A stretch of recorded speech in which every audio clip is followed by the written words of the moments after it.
இன்றைக்கி ராகி செல்லாக்குக்காக ராகி வந்து நான் 2 டம்ளர் எடுத்து நல்லா முளைக்கட்டி எடுத்து வச்சுருக்கேன். முளைக்கட்டிட்டு இதை கொஞ்சம் கொஞ்சமாக வந்து நம்ம பேனில் சேர்த்து நல்லா ட்ரை ரோஸ்ட் பண்ணி எடுத்துக்கோங்க. ராகி வந்து பொரியிற சவுண்டு வரும், அது வரைக்கும் நம்ம ட்ரை ரோஸ்ட் பண்ணிக்கணும்.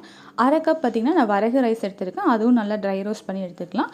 1/4 கப் அளவுக்கு பாசி பருப்பு எடுத்திருக்கேன், இதையும் நல்லா பொன்னிறமாக வர வரைக்கும் நல்லா வறுத்து எடுத்து போட்டுக்கோங்க.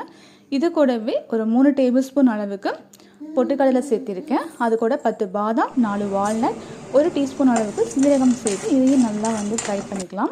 ட்ரை ரோஸ்ட் பண்ணி இதையும் கூட சேர்த்துக்கோங்க. இது நல்லா ஆறுனதுக்கப்புறமா இதை நல்லா நைஸாக வந்து அரைச்சி எடுத்து ஒரு ஏர்டைட் கண்டெய்னரில் போட்டு வச்சுக்கோங்க. நமக்கு எவ்வளோ வேணுமோ அவ்வளோ எடுத்து நீங்கள் ஒரு 4 டேபிள் ஸ்பூன் அளவுக்கு எடுக்கிறோம் அப்படின்னா அது வந்து தண்ணியில் ஃபஸ்ட்டு வந்து நல்லா கட்டிலாம் மிக்ஸ் பண்ணிவிட்டு அப்புறம் அடுப்பில் வச்சு நம்ம கூழ் மாதிரி காய்ச்சணும் அப்படின்னா சூப்பராக ரொம்ப டேஸ்டியாக ராகி செர்லாக் வந்து ரெடி ஆயிடுச்சு. கண்டிப்பாக ட்ரை பண்ணி பாருங்கள். இது போல் பல வீடியோக்கு சேனல் சப்ஸ்கிரைப் பண்ணிக்கோங்க.